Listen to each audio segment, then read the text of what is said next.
Types of cost. हम लोग अब बात करने जा रहे हैं टाइप्स ऑफ कॉस्ट के बारे में। आप लोग इतने कॉस्टिंग पढ़ रहे हैं, कॉस्ट अकाउंटिंग पढ़ते पढ़ते टाइप्स ऑफ कॉस्ट के बारे में वैसे तो जान गए होंगे, लेकिन डिटेल में कभी नहीं जाना होगा, तो मैं आपको टाइप्स ऑफ कॉस्ट के बारे में आज बताने जा रहा हूं।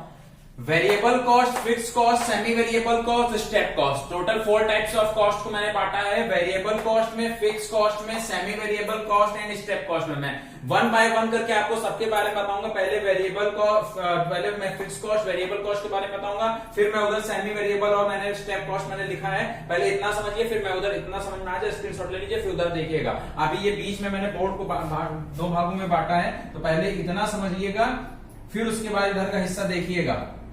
ये आपको भी सिर्फ इतना हिस्सा समझना है, यहाँ इतना पूरा इतना अच्छे से समझिए, फिर मैं उधर आपको अच्छे से समझाता हूं। Types of cost, variable cost, fix cost, step cost and semi variable cost. Semi variable cost, step cost के बारे में बात करेंगे। पहले हम लोग फिक्स और वेरिएबल के बारे में बात कर लेते हैं, जिसके बारे में आपको पता है, जितनी बार मैं बता चुका हूं। टोटल कॉस्ट वैसे होती क्या है, फिक्स कॉस्ट और वेरिएबल कॉस्ट को मिलाकर के टोटल कॉस्ट बनती है।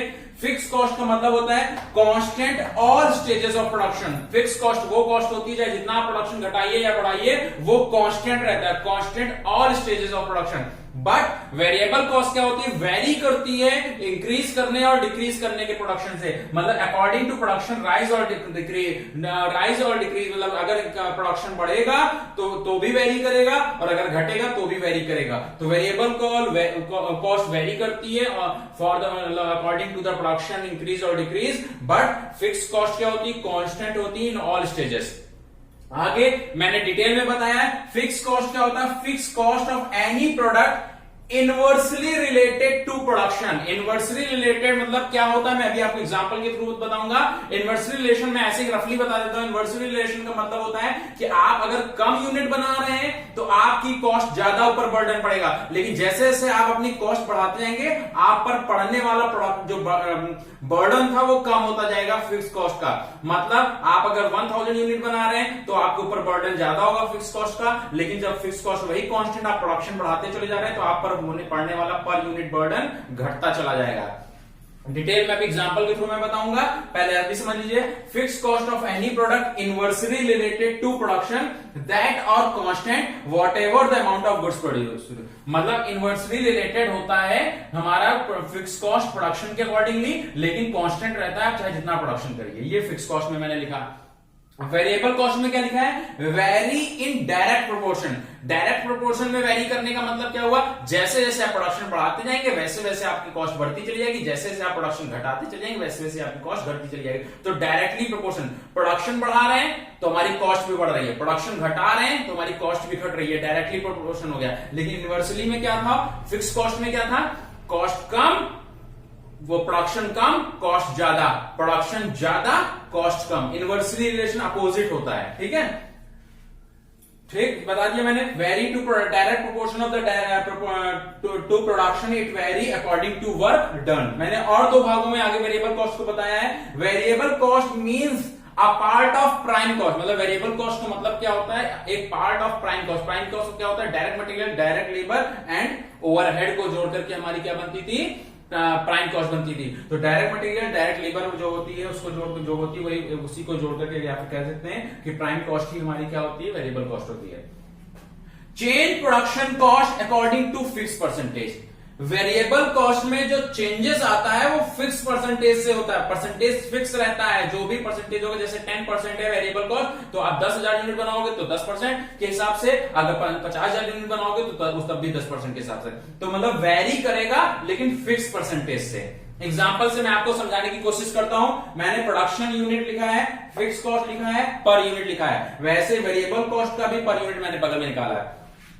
अगर 2000 यूनिट बनाते हैं, फिक्स का मतलब होता है चाहे जितना भी प्रोडक्शन करिए फिक्स रहेगा। तो 2000 यूनिट बना रहे तब भी फिक्स कॉस्ट 50,000, 5000 यूनिट बना रहे हो तब भी फिक्स कॉस्ट 50,000, 10,000 यूनिट बना रहे हो तब भी फिक्स कॉस्ट 50,000।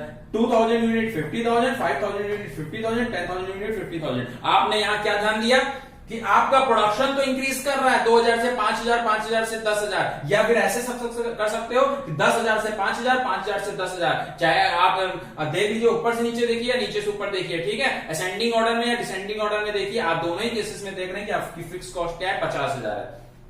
लेकिन अब पर यूनिट निकालते हैं हम लोग। 2000 यूनिट था, फिक्स कॉस्ट 50,000 थी, तब मेरी पर यूनिट कितनी आ रही थी? 25 रुपए की। जब मैं 5000 यूनिट बनाया, डिवाइड बाय 50,000 किया, तब मेरी पर यूनिट कितनी आ रही है? 10 रुपए की। 10,000 यूनिट बनाया, तब 50,000 से डिवाइड किया, तो पर यूनिट आ रही 5 रुपए।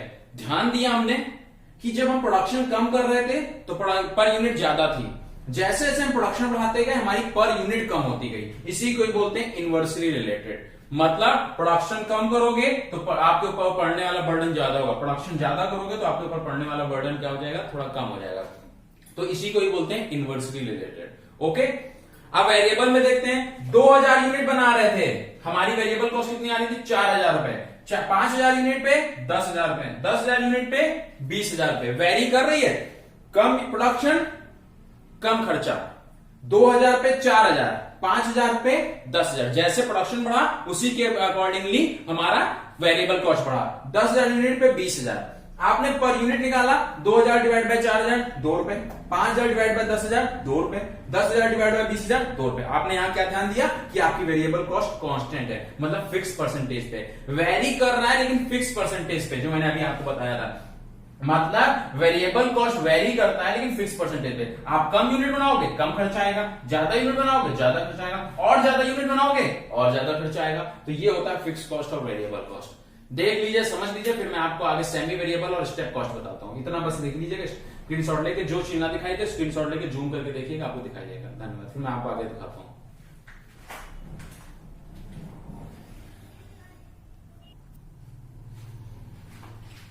Semi variable cost and step cost. Semi variable cost के बारे में हम लोगों ने पढ़ा, वैसे बजटिंग चैप्टर में भी पढ़ा, वैसे और भी चीजें बताऊं।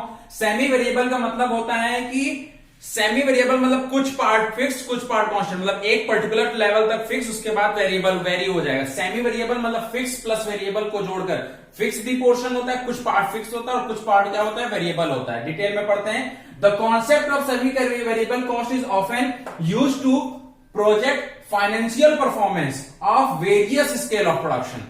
ओके, सेमी वेरिएबल प्रोजेक्ट के कॉस्ट क्या होता है? एक प्रकार से वेरिएबल कॉस्ट होता है। प्रोजेक्ट मतलब एक प्रकार से पहले से एज्यूम करना कि पर्टिकुलर इस लेवल पे हमारी कॉस्ट कितना होगी, इस लेवल पे कितनी कॉस्ट कितनी होगी, कितने लेवल पे हमारे कॉस्ट में चेंजेस आ रहा है। 5000 यूनिट बना रहे हैं तो 10,000 रुपए में, 20,000 यूनिट बना रहे हैं तो 40,000 रुपए में, या जो भी चेंजेस आ रहा है तो क्या चेंजेस आ रहा है। तो concept of semi variable cost is often used to project financial performance at various scale of production. अलग अलग स्केल ऑफ प्रोडक्शन पे हमारी कॉस्ट क्या क्या चेंजेस आ रही है। Where it is an expenses which contain both. बस इतना आप ध्यान रखिए, अगर ढंग से समझना चाहते हैं तो वेरिएबल सेमी वेरिएबल कॉस्ट वो होता है जिसमें दोनों ही कॉस्ट होती है, fix cost component and variable cost component. जो भी हमने फिक्स और वेरिएबल के बारे में पढ़ा, फिक्स भी होता है, वेरिएबल भी होता है, उन दोनों को जोड़कर जो बनता है उसको बोलते हैं सेमी वेरिएबल। वैसे तो टोटल कॉस्ट वो अलग चीज हो, लेकिन सेमी वेरिएबल होती क्या है? एक ऐसी कॉस्ट जिसमें फिक्स कॉस्ट भी होती है और वेरिएबल कॉस्ट भी, मतलब एक पर्टिकुलर लेवल तक फिक्स होगा, उस लेवल के बाद क्या हो जाएगा? चेंज हो जाएगा। एग्जाम्पल के थ्रू मैंने आपको समझाया, fixed at particular stage, after that very. एक इलेक्ट्रिसिटी बिल का मैंने एग्जांपल दिया, एक मैंने सेल्समैन की सैलरी का एग्जांपल दिया। इलेक्ट्रिसिटी बिल क्या होती है? एक demand charge, fix demand charge होता है, चाहे आप बिजली चलाइए, चाहे आप इलेक्ट्रिसिटी यूज करिए या ना यूज करिए। 2 महीने आपका मकान बंद है, कमरा आपके घर में कोई नहीं है, लेकिन फिर भी आपको 2 महीने बाद अगर आप कहीं से बाहर से आते हैं तो आप अगर ये नहीं कि आपको 2 महीने का बिजली बिल नहीं देना, आपको फिक्स डिमांड चार्ज तो पे करना ही पड़ेगा। तो इलेक्ट्रिसिटी बिल मतलब फिक्स डिमांड चार्ज, चाहे आप इलेक्ट्रिसिटी कंज्यूम करिए चाहे ना कंज्यूम करिए, आपको बिल देना ही देना। फिर सेकंड चीज, इतना तो देना ही देना था, प्लस जितना आपने इलेक्ट्रिसिटी को कंज्यूम किया है, मतलब पावर कंज्यूम, जितना आप पावर को कंज्यूम करेंगे वो। तो इलेक्ट्रिसिटी बिल मतलब पर्टिकुलर लेवल तक फिक्स, और उसके अलावा जितना आप पावर कंज्यूम करेंगे, इन दोनों को जोड़कर हमारी क्या आता है? इलेक्ट्रिसिटी बिल आता है। वैसे ही सेल्समैन को मिलने वाली सैलरी, एक तो मंथली बेस पे हम उसको देंगे ही देंगे, मंथली बेस पे दिया ही दिया, उसके अलावा अबाउट टारगेट, जो हमने टारगेट दिया, हमने कहा आपको 10,000 यूनिट बेचनी है, अगर 10,000 यूनिट से ज्यादा बेचोगे तो 1,000 रुपीज बोनस। जितनी 10,000 यूनिट से जितना पर 1,000 यूनिट मतलब इंक्रीज करते जाओगे, वैसे पर 1,000 यूनिट इंक्रीज करने पे आपको सैलरी भी इंक्रीज करके मिलेगी। तो मंथली बेसिस पे मिल रहा था वो फिक्स था, उसने जितना टारगेट बढ़ाता चला गया वो उसका वेरिएबल हो गया, उसके ज्यादा उसके। तो सेमी वेरिएबल मतलब changes monthly plus about target, ये था हमारा सेमी वेरिएबल। स्टेप जानते हैं, स्टेप बाय स्टेप होता है ना, स्टेप होता है, हम लोग के घर में भी स्टेप्स बने होंगे।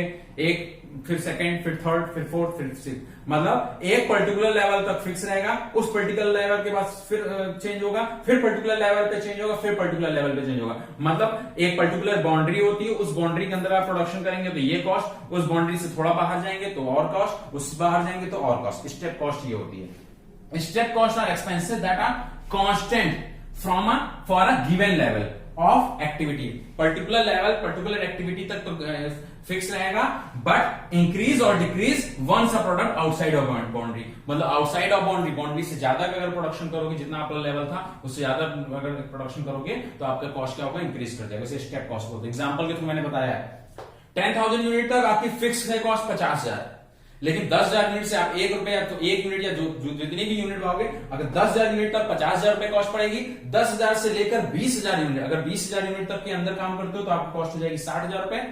फिर 20,000 से 30,000, फिर आप अगर 30,000, 20,000 से 30,000 के बीच में यूनिट प्रोडक्शन करते हो तो आपकी कॉस्ट आएगी 70,000, और फिर 30,000 से 40,000, फिर इसके बीच में प्रोडक्शन करते हो तो हो जाएगा 80,000। मतलब ये बाउंड्रीज हो गई कि इतने यूनिट में काम करोगे तो इतनी कॉस्ट आएगी, इससे बीच की बाउंड्री में काम करोगे तो 60,000 कॉस्ट आएगी, 20 से 30 के बीच में काम करोगे तो 70 आएगी, 30 से 40 के बीच में काम करोगे तो इसका कॉस्ट आएगी 80,000। इसे बोलते हैं स्टेप कॉस्ट। मैंने आपको टाइप्स ऑफ कॉस्ट के बारे में अच्छे से समझाया, मुझे लगता है। फिर से अगर आप देखिएगा वीडियो, अगर नहीं समझाया तो बताइएगा। ठीक है, धन्यवाद।